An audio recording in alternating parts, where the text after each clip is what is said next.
well-being depends on this case. On the other side, we also have, if we'll put this up, from prosecutors talking about Cohen and just how much does or doesn't depend on him. Because you guys remember during the closing, they were really trying to say we've got evidence besides him. Welcome back to LWOTC Chosen Mod Jam. He's like a tour guide through the physical. We have to start over last session. I exited out, computer froze for about 30 seconds. Then it came back on, everything was fine, supposedly. And I go take a look, and I have no saves. So I uninstalled everything, reinstalled everything. I didn't know what it was. So here we're back at step one. Luckily, it only happened kind of in the beginning of this anyways, so. How that broke down. Remember, Trump and Cohen, or at least Cohen says with Trump, they were going to pay that. And then Pecker at the last second said, you know, we're not going to take reimbursement from that. And what he testified was he talked to their general counsel and he suggested that there might be something criminal about that, and therefore they decided not to pay. So Trump is arguing that on the one hand, he wanted to make an advice of counsel defense.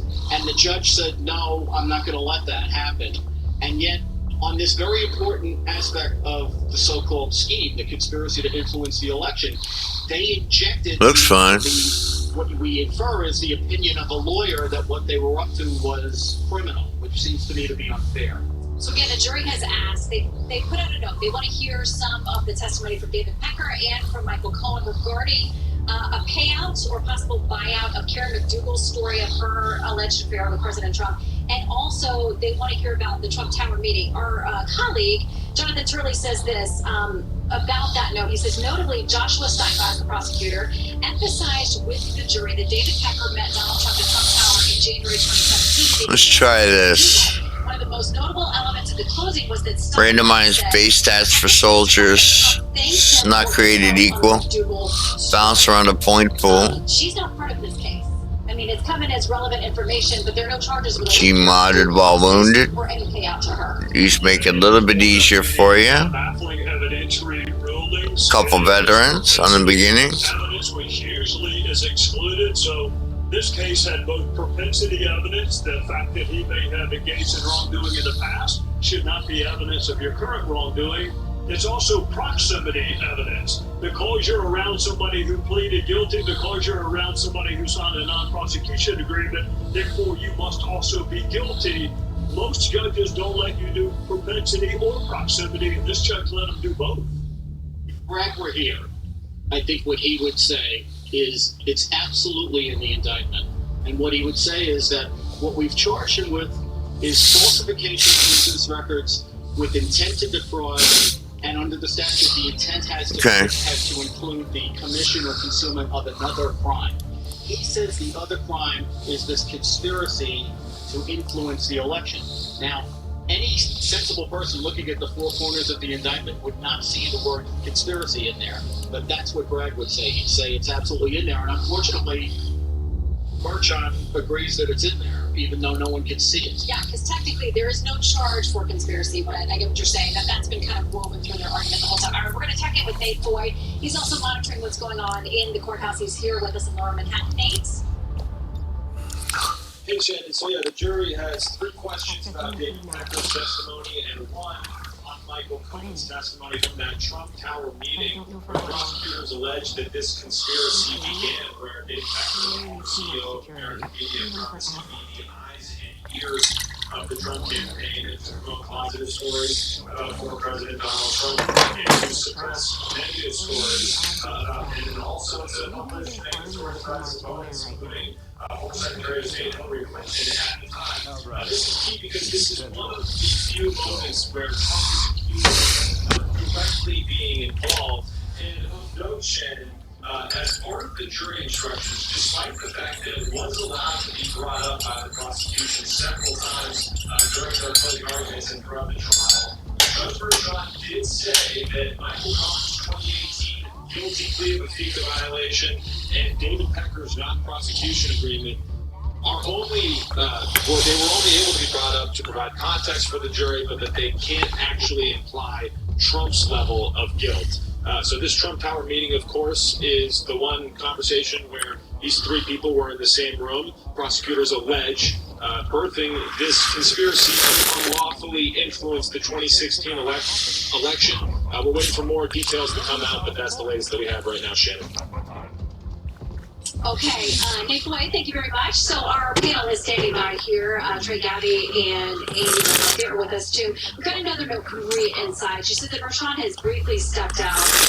Todd Blanche, the former president's attorney, is standing flipping through some papers. They are waiting for the jury to be brought in so this testimony can be read back to them. So as that's happening, Trey, what would you be watching for as a member of the prosecution or the defense on those juror spaces? Where the eyes are looking and where the heads are nodding. What I used to see is the jurors who don't have questions would look down at the ones who did and kind of say, see, well, we told you that's what was said.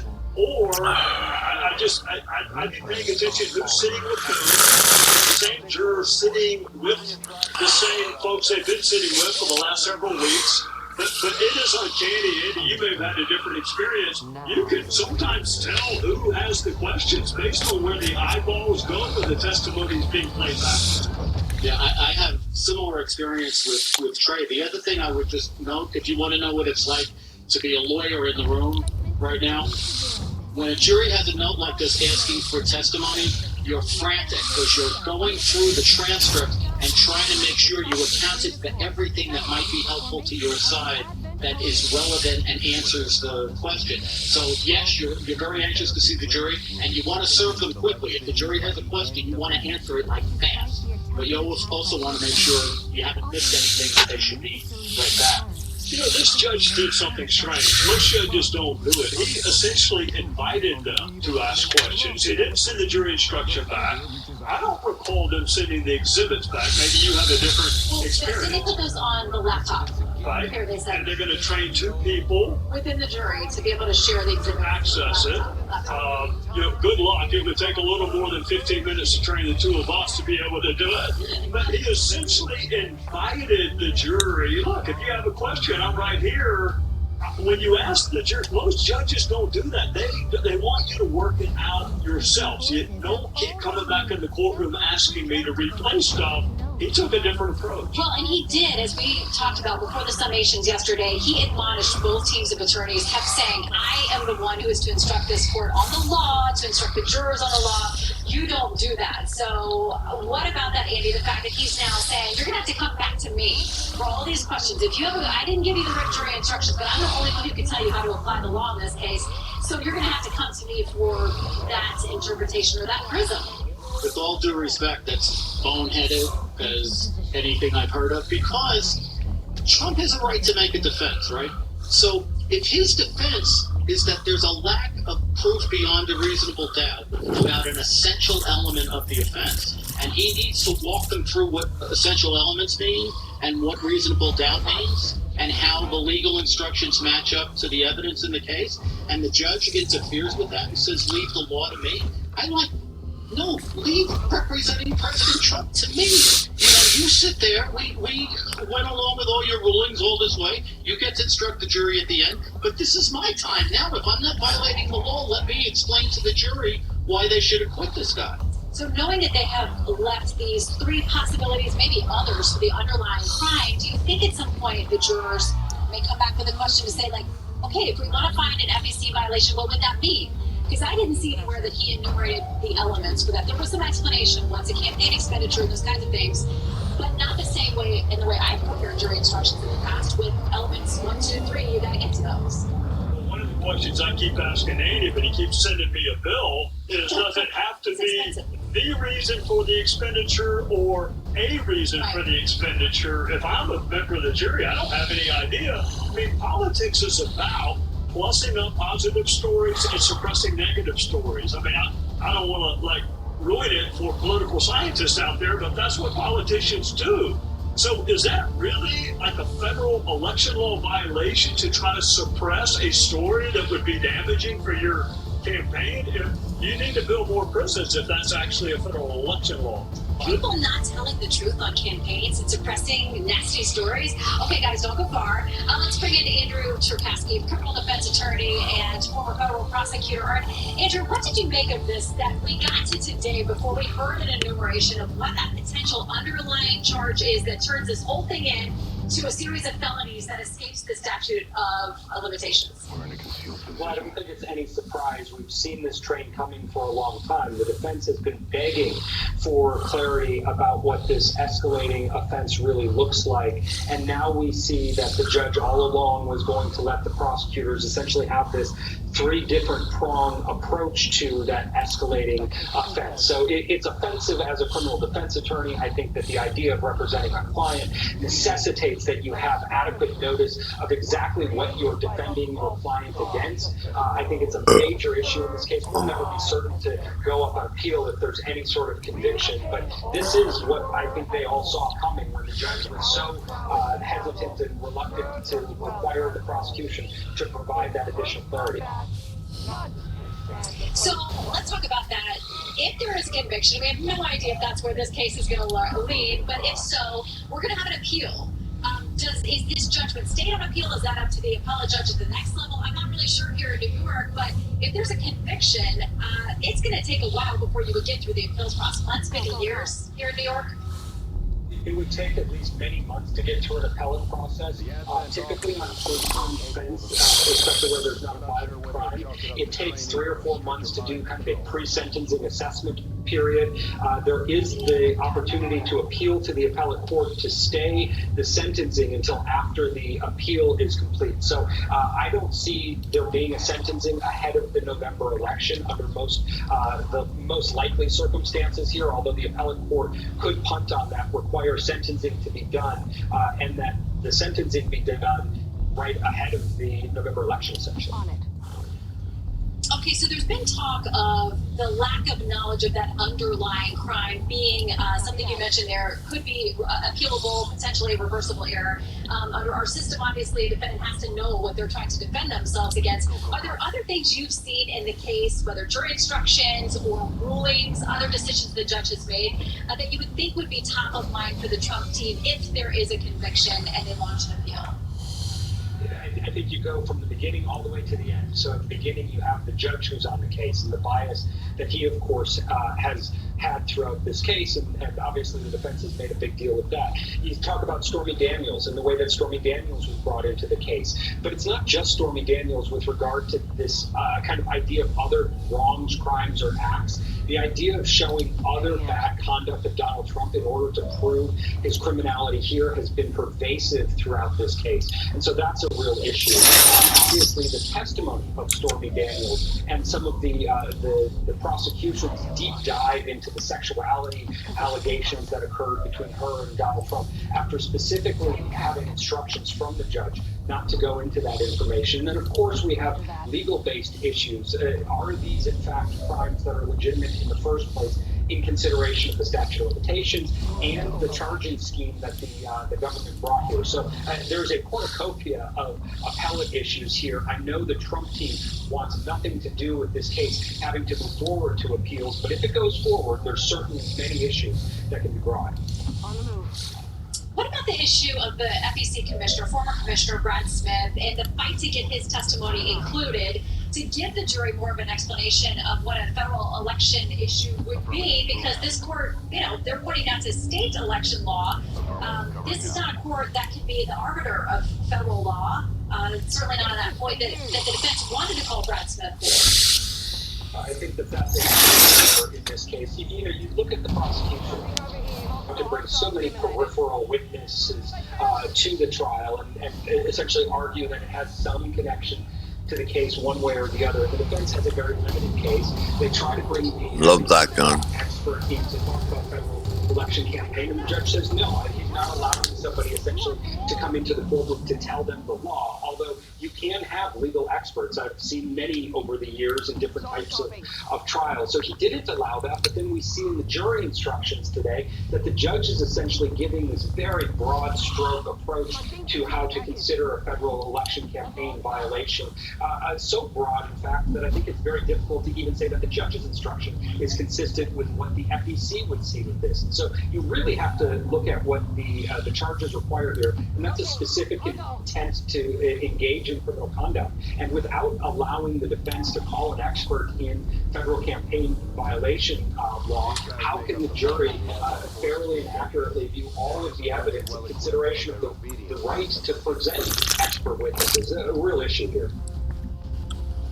Okay, Andrew, thank you very much. We appreciate your expertise on this. We're going to bring in now criminal defense attorney Mark Eiglars. All right, Mark, always good to have your perspective on these things. Where do you think the defense got this right? Where do you think they fell short? How would you be feeling if you were part of this defense team now waiting on this jury? I feel like every single time one of my juries went to deliberate, it's hell. It is horrible. You put in years of your life, and ultimately, your entire fate, you and your clients, lies in the hands of 12 people that you really don't know. They're strangers. You really have no idea what side of the political aisle they're on. You have no idea what kind of baggage they bring to the courtroom. You absolutely have no idea. And anyone who thinks that they know what the verdict's going to be, they really don't know. One of the things I loved about the defense was saying you need Cohen. This case is about Cohen. It's not what the prosecution said, a mountain of evidence, and you don't even have to consider Cohen. There's plenty without him. That's just not the case. That's not intellectually honest. But we know the prosecution, those are the last attorneys that this jury has heard from. Now they've heard from the judge. So here in New York, the defense goes first, prosecution goes second. That's the way they work. So they leave their impression with the jury as they now have heard from the judge. What do you make of what we know about this note so far? The questions about testimony from David Pecker and Michael Cohen about the Trump Tower meeting that is kind of described as sort of the linchpin for this whole group to get together and come up with. As Andy said, essentially what they're hinting at is the conspiracy, although there's no technical conspiracy charge in this indictment. Got it covered. There are so many things it could mean. Nobody knows with certainty. The only thing we know is it looks like they're doing what they swore to do, which is not rush to judgment. It's to go through and first determine what the facts are, what were proven, and did those facts and the evidence that was proven meet the elements of the crime. So they're not rushing through it. They're going through step by step, and maybe one person or maybe the group had a disagreement over what the facts were, and they're not expected to know weeks of testimony by heart, especially because the judge took a week off for closing. It's not uncommon for them to say, yeah, read it back. We'd like some clarification on this issue. I want to play something from Ty Cobb. He's a former Trump White House lawyer about what he thinks on what the verdicts may be, the timing may be. Here's what he said on Tuesday as we were going into closing arguments that day. I think we'll have a verdict on Friday afternoon at the latest. It could be Monday. You also think the jury will find Trump guilty. How come? I do. I think, I think it's a combination of things, but primarily it's because the jury instructions almost require it. Mark, your reaction to that, because we've all sat here and tried to parse through what Judge Mershon put together. Of course, the two parties, the two sides fought over these jury instructions, but they're now they've been delivered. He's made his decision. Do you agree with Ty Cobb that the way that they were written, his argument and his opinion is essentially leads the jury to a conviction? Not necessarily. I look at the jury instructions. I wouldn't be happy with them on the defense side. I certainly would like to have heard what the criminal charges were, essentially, that they're trying to prove in their closing argument. That would have made me nuts. Now, that said, I like the idea of a possible verdict Friday. Jurors would rather enjoy their weekends if at all possible. They're not going to sacrifice their decisions just to get it done. But if they come to a consensus, usually Fridays as opposed to Mondays. I predicted 3:47 in the afternoon. I have no idea, and no one has any idea. But that was my suggestion. Well, yeah, we don't know. We should start a little over-under here as we all sit and wait It feels like to many of us this will be sooner rather than later. And as you say, I mean, Fridays and weekends are very motivating to juries. They've been at this for weeks and weeks. Mark, thank you very much for your time. Don't go far. We're going to check in with Lydia Koo from Fox Business Network, who has been in the courtroom more than I have, and she's had excellent notes and insights as to where we go from here. Lydia, any take that you have on what the jury has asked to hear back? As we understood, it will be reread to them. You know, after getting this note, you know, the jury was discharged to begin their deliberations just a little after 11:30 today. So their first note coming in before 3 o'clock, I think, really isn't that bad. And I'm not surprised that they have questions where they want to read testimony back. This has been a long trial with a significant break in between the end of testimony and then closing arguments. And as may have possibly already been pointed out, Shannon, when you and I were sitting in the overflow room earlier today, we listened to roughly an hour's worth of jury instructions. They span more than 50 pages. Justice Juan Merchan read them to the jurors. They don't get to take those with them into the jury deliberation rooms. So now they're forced to apply those instructions to testimony that they're also recalling. I think this might be the first of several series of questions that we could get from the jurors, and I think that's to be expected in this process.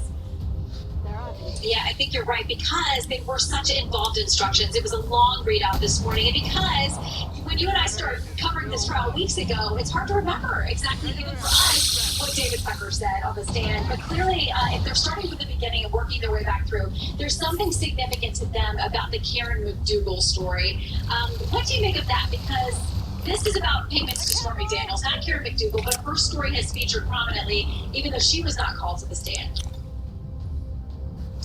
Yeah, and you know, I'm so glad you point that out, because it's good to remind everyone that the charges in the indictment actually relate to Stormy Daniels, and the reason we even have testimony about Karen McDougal being admitted into this case was because it was part of an alleged pattern and practice. It's part of, it helps show that there was this alleged catch and kill scheme.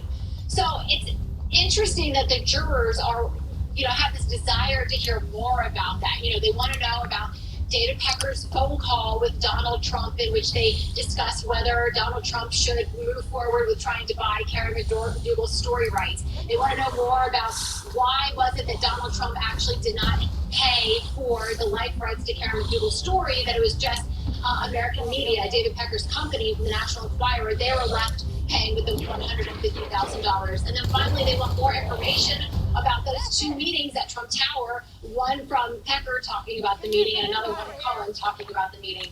All of that seems to suggest that they're really interested in learning more about the context surrounding, you know, this alleged conspiracy, whether there was truly a meeting of the minds to go out and buy these story rights, and why. That seems to suggest they've moved beyond the question, or that at least at this moment, they're not entertaining the question of, were documents falsified with an intent to defraud? They're thinking more about, was there maybe a conspiracy to influence the election, perhaps? Well, Lydia, your analysis has been excellent and so helpful for all of us covering and understanding and sitting together in the trial. Thank you very much. I want to bring in Andy McCarthy and Trey Gowdy again. I want to play something from Andrew Weissman. Now, our audience will recognize and remember he was part of the Mueller investigation. Here's what he said about how he feels about the judge in this case. With respect to Judge Merchan, I mean, I'm like now, you know, I have like a man crush on him. He is such a great judge that it's hard to see that the jurors wouldn't have the same impression. And you just keep on thinking, if you looked at a dictionary for judicial temperament, that's what you get. It's just been such an impeccably fair trial. Trey, I'm guessing that you don't feel the same way, but you made a point earlier that jurors really look to that judge. That is the person they identify with. They trust them. They think that they are the neutral arbiter. And the judge said this morning, I have no bias or opinion on this case, and as a juror, you should not think otherwise. Yeah, he did say that. He spent about 15 seconds saying, if you think I have an opinion, you're wrong, and he spent about 5 weeks expressing his opinion. It's a little bit like your mom making your sister tell you that she loves you. It's just not terribly heartfelt. The fact that Andrew Weissman thinks that Judge Merchan was really fair and has a man crush, the prosecution rests. That's all you need to know about this judge. And Andrew Weissman I don't think they're coming for me. I think they're coming for Andy. You have a Fifth Amendment right not to answer their question. The fact that Andrew Weissman absolutely loves this judge, the guy that absolutely hates Donald Trump, should tell you all you need to know about this judge and whether or not the strike zone's been the same for both sides. Well, and Andy, as this judge has made decisions on objections, overruling, or sustaining, and we have talked about, did the defense at some point yesterday just decide it's not worth objecting anymore because we're drawing attention to the fact that this judge is overruling nearly everything that we're trying to do, and does it make us look sort of battered or like we're in the wrong or we don't know what we're talking about? A judge has enormous impact on a trial. Totally. You know, look, this judge told the jury, which is a correct propositional law, that Michael Cohen's plea of guilty to the election law crimes is not admissible against President Trump, right?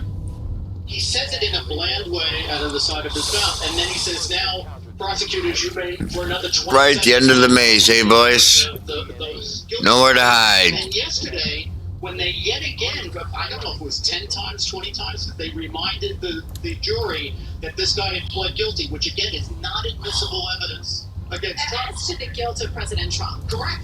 It can be into evidence, but it can't be used for looking at the guilt. I know you think that it can be in strong arguments. They said it can be in credibility. Who wants to challenge it? The prosecutors don't want to challenge his credibility, right? They want the plea in. But the thing is, Shannon, when at the end of the argument, when they again repeated this for like the 127th time, the prosecutors objected, and the judge says overruled. So that convinced the jury that it's the defense lawyers who were trying to do something, keep something from them. Well, and again, using the language today that again was proper, but referring to Michael Cohen as an accomplice, I think that also can be confusing to the jury. Okay, we want to go to Nate Foy here at the courthouse in Lower Manhattan with an update from him as well. Hey, Nate. Hey, Shannon. So, we're awaiting more information as the jury is going to revisit some of the testimony from both David Pecker and Michael Cohen. During that Trump Tower meeting in 2015, prosecutors alleged that the conspiracy to unlawfully influence the 2016 election began. And specifically, the jury is asking about the purchasing of the Karen McDougal story, which is not part of the criminal case here against the former president. That relates to the Stormy Daniels payment, but prosecutors brought up the Karen McDougal story just to establish a pattern, and that was a story that David Pecker ended up purchasing, and Michael Cohen was set to reimburse Pecker until Pecker eventually backed out of that deal because of legal concerns. But other than that Trump Tower meeting, as I mentioned, it's one of the few instances where former President Donald Trump is directly involved in something. As to what exactly happened in that meeting differs based off which witness you're hearing from at that time. But that's why this Trump Tower meeting back in 2015 is so important, where David Pecker promised to be the eyes and ears of the campaign and to suppress negative stories about former President Donald Trump, promote positive stories, and also post or publish negative stories about his political opponents. I mentioned Hillary Clinton earlier, but also his Republican opponents in the primary leading up to the 2016 nomination. So we continue awaiting more information, Shannon, and we'll get back to you as soon as we have more. Okay, Nate, thank you very much. Quickly now outside the courthouse, one of former President Trump's attorneys, Alina Habba. She's supporting President Trump, but not representing him as part of the legal team in this case. You wait now. How's the president feeling? How are you feeling about this case in the hands of the jury? I think it's business as usual. Nothing's really changed in terms of our perspective. Listening to the jury charges was concerning, to be honest. I think that they were, and it's been widely reported since we came out of the jury charges, that there is clearly any of the 4 underlying crimes that he could have done. They don't care what it was. The judge said basically all you have to do is figure out whether there was intent or not. And there has been no proof of that. But the judge gave a very, very generous bandwidth to the prosecution. And I think that's why the president's comments and sentiments are exactly accurate. Mother Teresa really couldn't get out of this one, because if you say, if you have intent for a scintilla of a second, and it could be for anything, for any one of these four things: taxes, campaign, all the things that frankly they showed no evidence of, but they gave them so much breadth that I have concerns. Do you have faith, though, in fellow New Yorkers as a jury of your peers? I don't know that it's possible to find a jury of your peers for somebody like a former president, but faith in the system here and these New York jurors is now, his faith is in their hands. Shannon, I haven't had faith in the state of New York since I saw what they do to President Trump and started working for him. I'll be honest with you. What I've seen over the past few cases, what I've seen in some of the other cases in the state of New York, what I've seen with the coordination with DAs and AGs, and we have some information that's come out today, obviously, about judges' affiliations and other things like that. I mean, it's corrupt as can be. And unfortunately, the state of New York has failed its citizens. And we're seeing it time and time again. But it's failed its citizens for one party, and that's silencing the Republican Party. And it's not right. It's un-American. And frankly, at this point, I've had enough angry sound bites in these courthouses now. I could say almost an entire block. I was down there for 11 weeks. I was at another courthouse behind me for 3 weeks, and now I'm here. It's a disgrace to the American people. We should all pray to save our country, frankly, at this point. Well, do you think, though, that the jury can parse through that, can consider all of those things? They were told to quiet the outside noise, quiet the outside voices. But listen, the whole world is watching this. They're watching and waiting this jury. They must feel the pressure of that.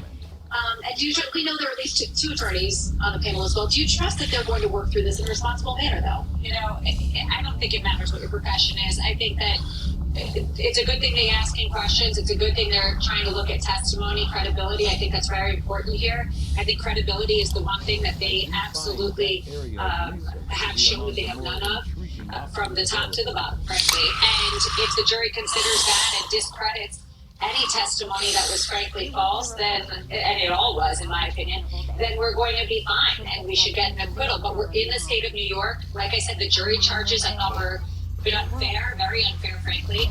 And President Trump is President Trump. And what they're doing really is not about books and records. It's a sideshow. It's a way to stop the American people from looking at President Biden's policies that are failing. It's a way from distracting. And if you look at what happened yesterday with Robert De Niro, that is a low state of our country. We've got a old-timer actor coming from California as a spokesperson for a campaign, the current administration running America. What a sad state of affairs. It is just pathetic. Well, let me ask you this.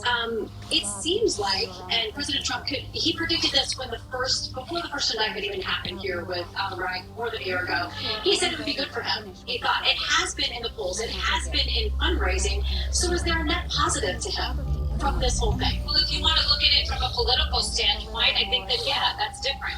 We have Americans, we have people that were Biden supporters. I can't imagine how or why, but they're now waking up and saying, whoa, this is not America. This is very un-American, and we can't survive another 4 years of this. So if you want to look at it that way, sure, but I don't think countries need to hit rock bottom. I don't understand why we couldn't have continued on an upward trajectory of American morals, of the Constitution. I'm not sure why we had to hit this low point, to be honest, but if that's what gets President Trump back in office. But when you talk about things like morals, people will say, this is a case about a former president, somebody who's running for president, paying off a porn star who alleges that she had a relationship with him. I mean, that sparks a whole other conversation about morality, who's running the country.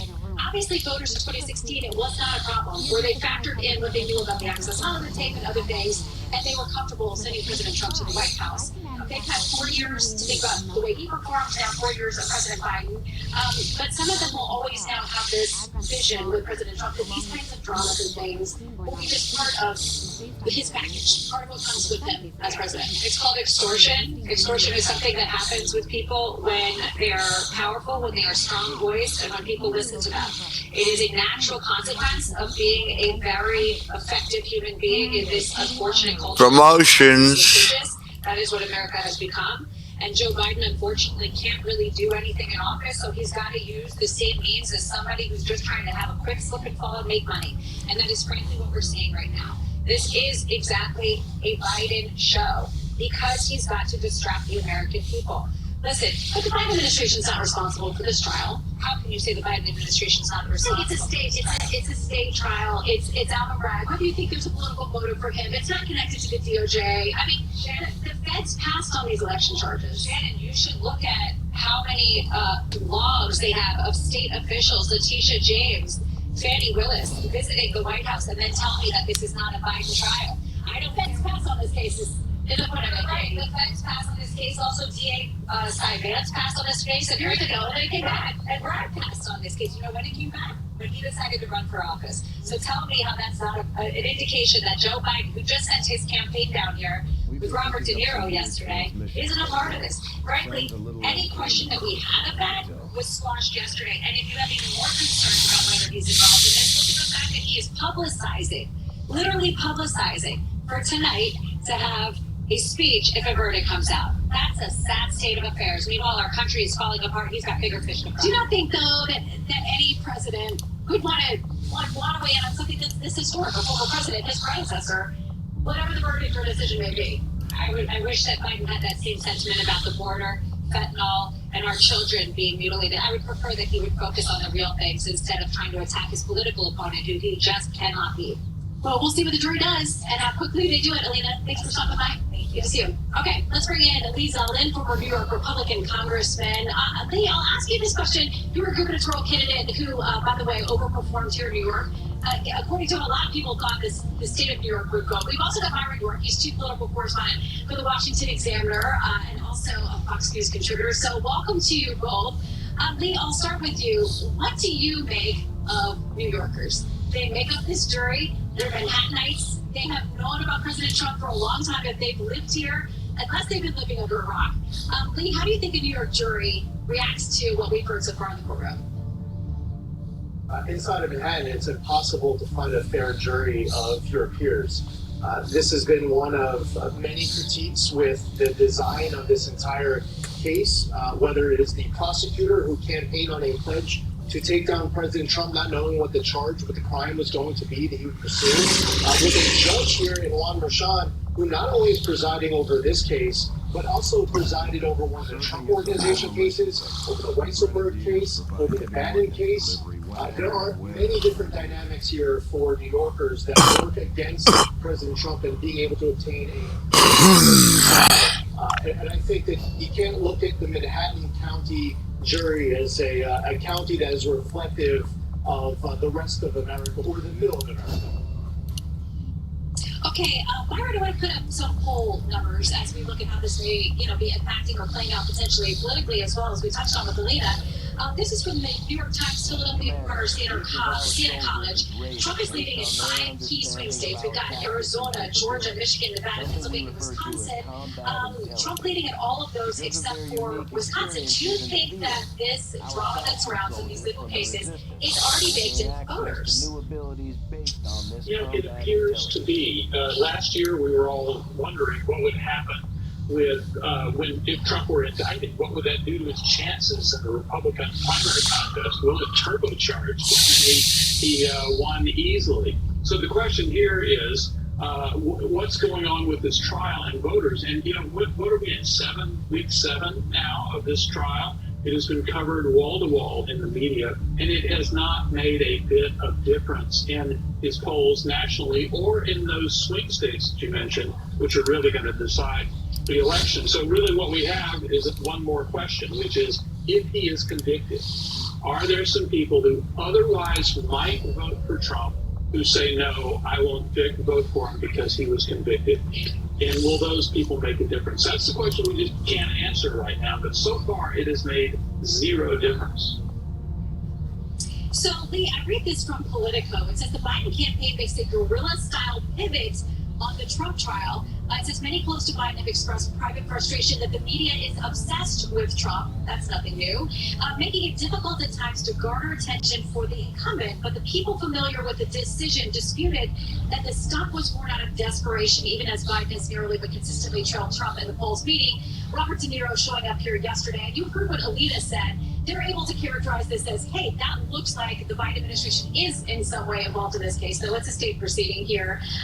Was it an unforced error by the Biden administration, the Biden campaign, to send an actor down here. They said they sent him because they knew all of us and all the media would be here. It was a campaign-related issue, not related to this trial. And by the way, we're getting word that there is another potential note or other activity in the courtroom. So, Lee, I'll let you answer, but we'll keep folks updated on what we can find out about that too. Yeah, and I don't think that Robert De Niro was making a credible, grounded, reasonable presentation of facts. He was hyperbolic. He was saying that President Trump was going to destroy the world. Is that really what President Biden and his campaign want to be putting out? And then he ends up getting in this back and forth engagement, screaming and cursing at other New Yorkers who are there who don't share his opinion. It clearly was an enforced error, and I'm pretty sure that they're not going to be bringing out Robert De Niro again, and they shouldn't be bringing out any other of their celebrity friends who aren't representative of America. Okay, we're getting a little bit more information from Marie, our producer inside the courtroom, about a note number 2. It says there's a request to rehear the judge's instructions. Keep in mind, they were 55 pages long, so we don't know what portion they want. The judge suggests bringing the jury back in and tells them they're looking for testimony they requested and asked if they need instructions reread. So we will continue to try to find out what we can about the jury, what these notes mean, what they are looking for, and how the judge will handle each of these things. They're looking for testimony they'd asked for from Pecker and from Cohen, and they want to know a little bit more about that Karen McDougal story too. So, in addition to that.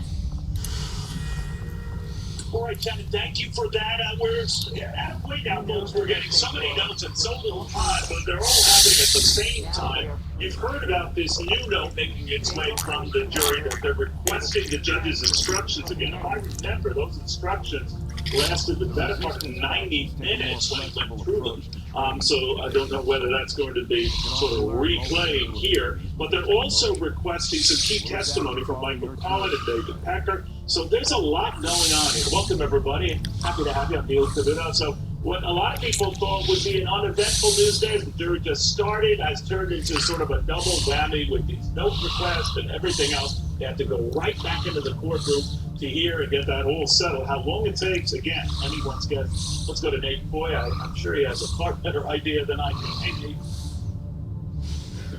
Hey, Neil. So the judge just It's suggested too priceless. the jury back in to go over some of these concerns. You mentioned the jury has 2 notes so far. The most recent came in just about 9 minutes ago.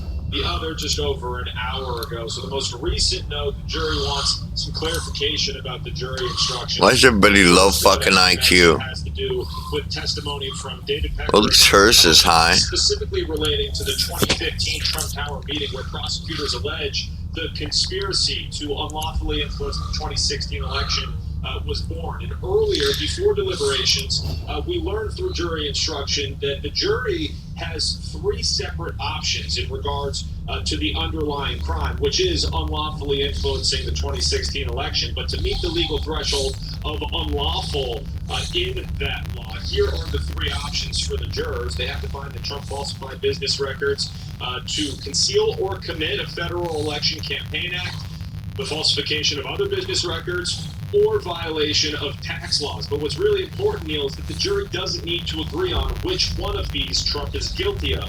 Only one of those 3 options. Now, Judge Juan Merchan instructed the jury, in order to find Trump guilty, prosecutors must have proved that Trump falsified or caused the falsification of business records, and that he did it with the intent to commit or conceal one of those 3 prior underlying crimes.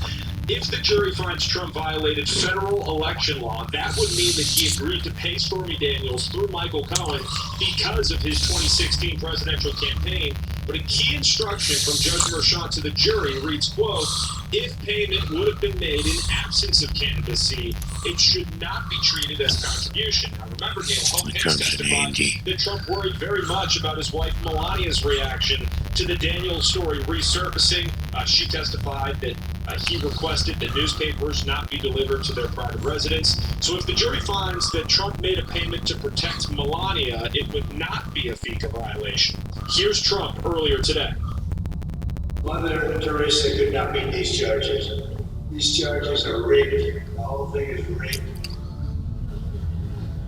So, Neil, I'm just following minute by minute here the newest information. The judge is reading the notes back to the jury right now, so we should be getting more information here shortly. A lot of people wondering what happens if Trump is found guilty. New York caps the maximum sentence for this level of felony to 20 years in prison, but given the fact that Trump has no criminal history and this is a non-violent offense, legal analysts say prison time is unlikely in this case. Neil? So, just to clarify, Nick, when you're talking about the judges that were, reading the notes back to the jury, those are his instructions, the initial instructions. But they took, I believe, originally close to 90 minutes. He's not going through the whole 90 minutes again, is he?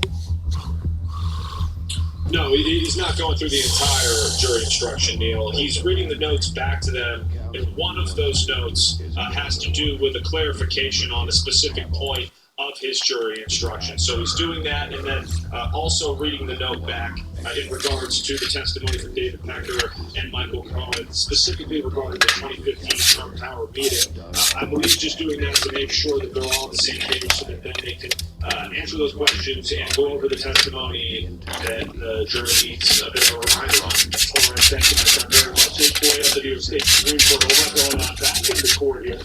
Kate Cassidy back with us, former federal prosecutor. We've got Brett Coleman, former U.S. attorney. We've got Andy McCarthy, former assistant prosecutor. Great guests all. So, Andy, ended with you and the significance then on this, and the judge sort of, rereading, I guess, some of those instructions. You want to venture a guess which one? No, Neil, I don't know enough to know which one. What I would say is that it's not uncommon. Lawyers, we happen to have two lawyers on this jury, but very often juries don't have lawyers on them. The notes are not always crystal clear about exactly what they're asking for, or it could be that what would be responsive to questions is answerable by multiple things in either the instructions or the evidence. So he may simply be asking them to go back and clarify. This is pretty cool. I like this. What are the instructions they want to hear and what other evidence they might want to hear. On that same issue then, Katie, we're hearing from Jonathan Turley that it looks like Rashawn is going to excuse him for the day and address all of this presumably in the morning, even though this has started now, I guess. Again, keeping to that 4:30, deadline, timeline. What do you make of that? Well, I think it might be a good sign that there's a dispute amongst the jurors about what the instructions said. They all took notes about this, but maybe there's some internal disagreement about the specific instructions of the judge. So it's hard to really read into these sort of things. Obviously, it's a loser's game probably, but from my perspective, it might indicate some sort of division between the jurors. And as we know, President Trump only needs one juror for a hung jury, although I don't know if that's his best outcome, but certainly better than a conviction. We now have heard that the judge has got an solicitor, so that was sad. I don't know if there's delay when they quit tells us, that the judge was meeting with them from the time that they requested to go back to the court and hear all of this. Doesn't seem like a great length of time, but Brett, what do you make of all of this? Advent controls everything. Neil, I'm a little surprised that they're being dismissed. Most jurors want to get a case behind them. What I think it tells us is they're in for a much longer deliberation, and that they don't have the optimism that they could reach the verdict this evening. So they probably sent the signal. There is probably, 9 out of 10 times when a note comes out and they're requesting a transcript, it's a difference of opinion on the recollection of what a witness stated. So not surprising, very typical. I think we'll see more notes. We'll see more interaction with the jury. But I think it means we're in for much longer deliberation. All right, now they're particularly interested in, as I understand, in what Pecker had to say, and certainly what Michael Cohen had to say. I don't know specifically what points in that leading to this meeting with Donald Trump, or the Trump Tower. I am curious what you think that this goes back, certainly in the case of Pecker, to the first big witness. Are they starting from the beginning? Because then I'm doing the timeline in my head. If we go by order of who said what when, this could be quite the deliberation. And meet their leader, Betos. Andy, can you hear me? If that's to me, Neil, I think it's entirely possible that they started from the beginning. It has been, for example, Pecker was the first witness in the case, and it's been 5 or 6 weeks since they heard his testimony. So that makes sense if they're working through it. On the other hand, if you're looking for tea leaf reading for what it's worth, it means that they are at least testing the argument of the prosecution that this is all about a conspiracy to influence the 2016 election, because Pecker's testimony is really not relevant to the 34 charged alleged misrepresentation of what the business records are. They all relate to Stormy Daniels, who Pecker didn't pay. So if I was trying to read something into it, I would probably say that they're looking at the possibility that this conspiracy, as it was portrayed to the jury by the prosecution, actually is the central thing in the trial. So if I'm on the defense team, Katie, would I be worried about the Pecker request more than even the Cohen briefing? Not necessarily. I think that they could be looking at the history of paying these non-disclosure agreements, because as the judge instructed them, if payments were to be made irrespective of a campaign for any other reason, then that would lead to finding that there was not a violation of an alleged campaign finance law. So again, hard to read into what they're doing, and maybe they just are having discussions about each of the witnesses and having disputes about what the recollection was. But certainly all of this comes down to whether they can come to a unanimous decision at all. And it seems like if there's early disagreement, that might be less likely as time goes on here. All right, Brad, I'm just wondering about what we glean from the first day of jury deliberation. I know in the case of former Labor Secretary Ray Donovan, of course, he faced more than a dozen counts of misappropriating funds and malfeasance and all that, going back to Reagan years. That was expected to last a long, long time. I believe the jury back then, I'm going back to 1987, I believe, they deliberated for 10 hours, and that was over 2 days. Night and day, I grant you, but is that in keeping with what you think this could be longer, or what do you think? Yeah, I think, my longest jury deliberation lasted for about 4 days. Mm-hmm. And at that time, I really felt like it was more a desperation of wanting to get back to their normal life than it was their ability to continue, their stamina to continue. I think there's certainly an increase in the importance of this case in the minds of the jury. They have a chairman or a foreperson or a forewoman, and I think they're gonna plow this very difficult case in a methodical way until they really have neither the patience nor the stamina to finish. And when that is, who knows? Andy, I keep mentioning the Raymond Donovan case, not just because I covered it as a reporter at the time, but I thought it was interesting that everyone thought it would go a certain way, or that he was the former secretary would be indicted on something, because there's certainly a number of counts against him that made that look inevitable. Everyone was caught with egg on their face. Didn't happen that way. Further, nor was it expected that the jury would wrap up essentially in 2 days and come up exonerating all the players. Now, maybe going back then, it had something to do with the clarity of the charges. They weren't vague or off-putting. Those were charges of fraud, grand larceny, the kind of stuff that's easily definable. Here, it's not. What do you make of it?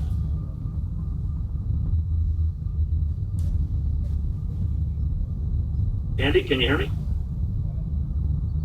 Okay, we might have lost him. Let me go to that very question with Katie. And Katie, it's this notion of what you know and what can be easily defined.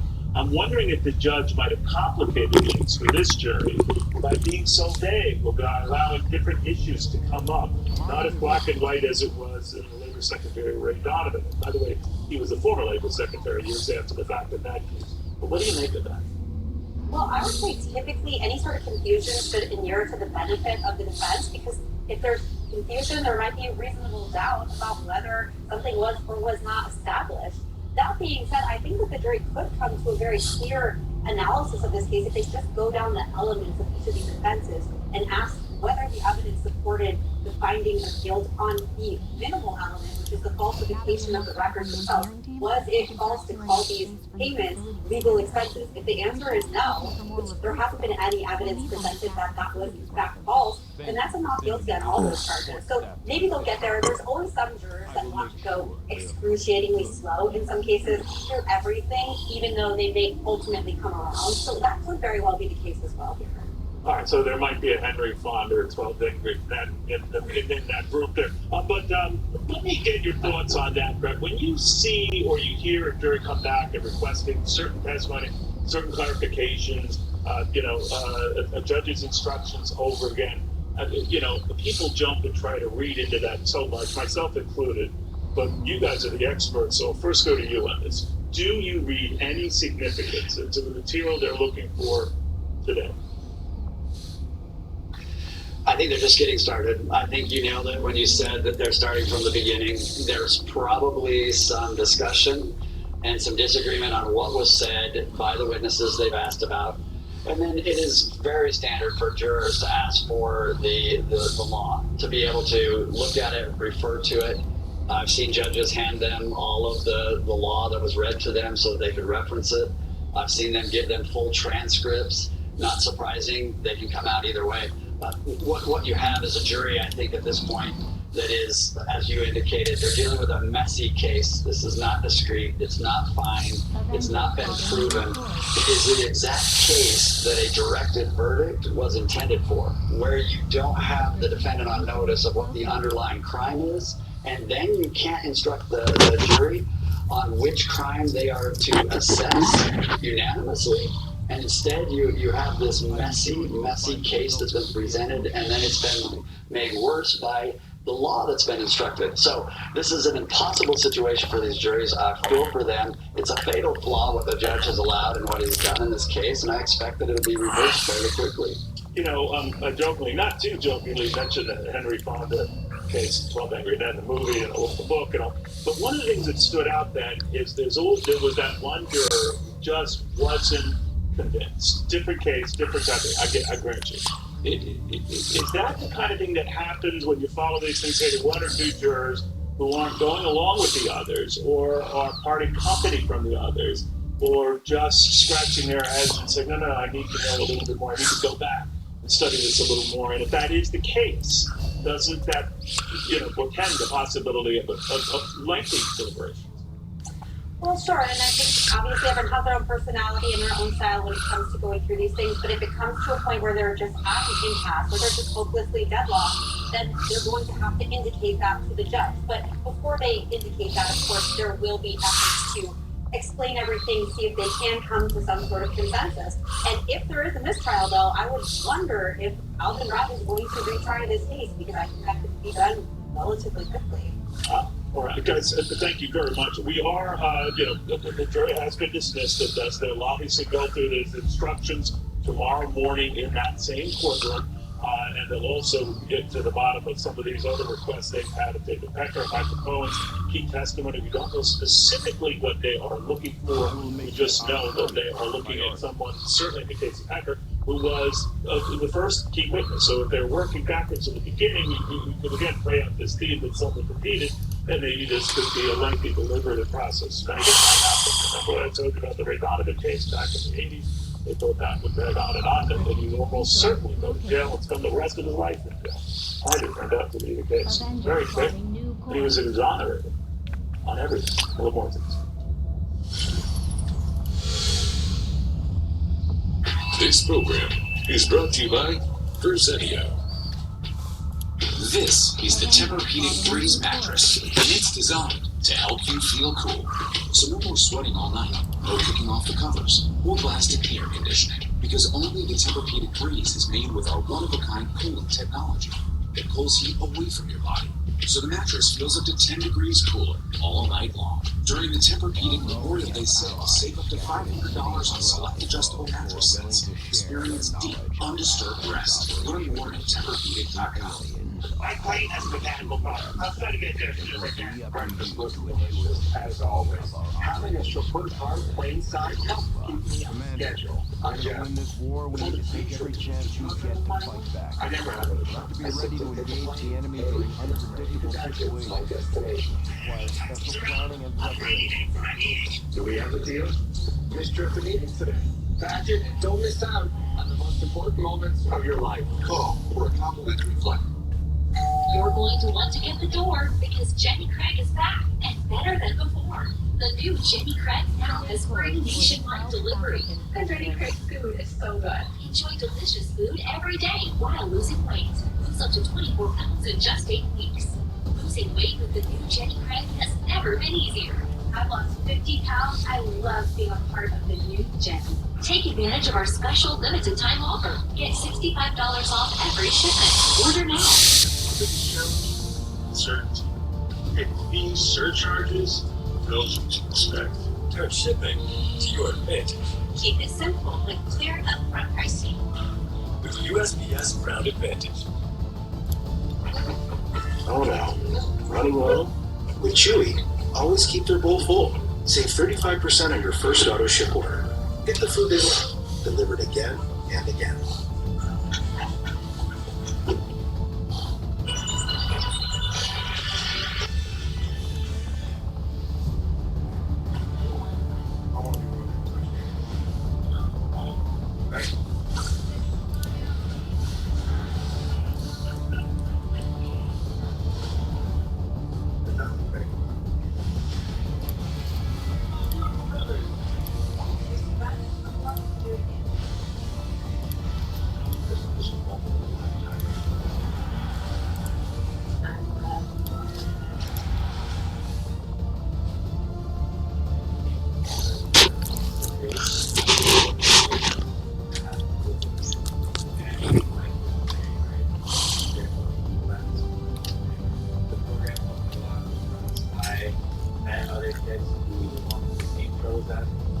So I was able to relate and find where I could fit in. Thanks to your support of my way, I'm able to achieve my dreams.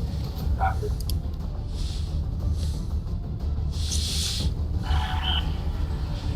Sarah, you got this.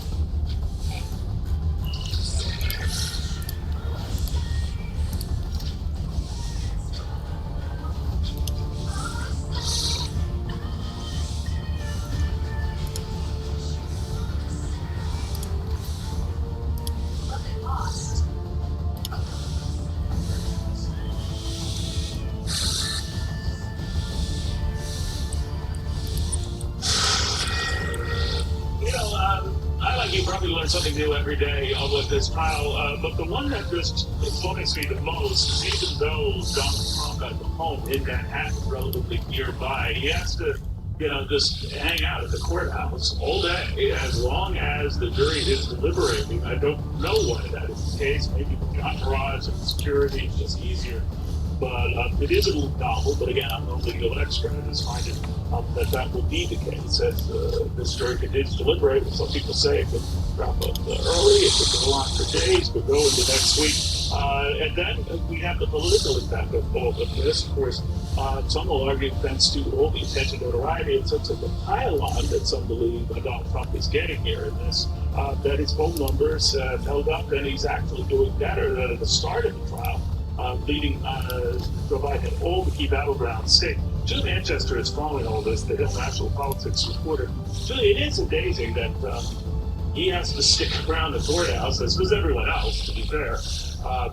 But this could go on for days. I don't know why that is the case. It is what it is, I guess. But we do know that he is sort of like a prisoner in that courthouse until this is resolved one way or the other. What do you think of it? Yeah, Neil, I don't know why that is either, but one thing is for certain, if Donald Trump was allowed to leave the courthouse, he would be free to campaign and meet with voters.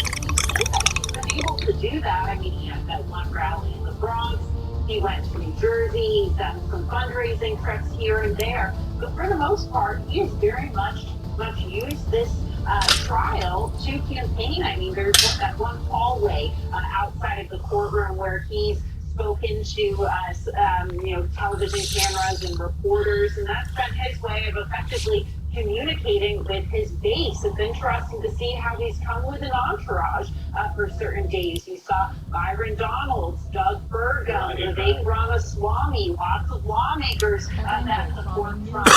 It's been a way for him to that certainly works with his base voters, but I am curious to see how that works with independent swing voters, because looking at polls, those independent swing voters aren't following this as closely. Yeah, very good point.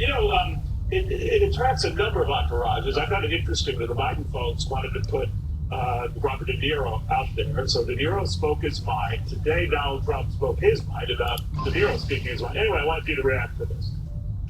One second. Thing Donald Trump has created this. He should be telling them not to do this, but he's just, he wants to sow total chaos. And then they have a protest of Robert De Niro yesterday. He's a fool. He's a broken down fool. Standing out there, he got maggot. He got maggot yesterday. He goes up. What did you think of all that, Julie? Well, I haven't heard that phrase, he got maggot. That's a new one for me. Well, we left out the stuff that, the impressionable audiences should hear from Robert De Niro. So we did our fair balance thing there. But it was odd, right? Because each one is getting into entourages now and they're going at each other.